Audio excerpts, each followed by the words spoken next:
সবার news feed জুড়ে শুধু একটি ছবিই ভাসছে, বেগম খালেদা জিয়ার জন্য মানুষের দোয়া, কান্না, প্রার্থনা। আশ্চর্যের বিষয়, এসব পোস্ট কোনো দল, মত, গোষ্ঠীর মধ্যে সীমাবদ্ধ নেই।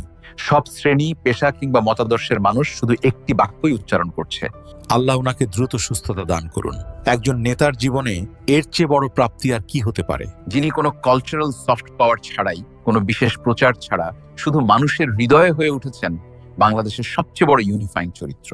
যিনি সুযোগ থাকা সত্ত্বেও দেশের মাটি ছেড়ে না চলে গিয়ে দেশের মানুষের জন্য স্বৈরাচার, ফ্যাসিস্ট হাসিনার বন্দী হয়ে থেকে পরিবারের থেকে আলাদা থেকেছেন, সেই মানুষটার নাম হচ্ছে বেগম খালেদা জিয়া। এটি আল্লাহর পক্ষ থেকে পাওয়া একটি বড় নেয়ামত।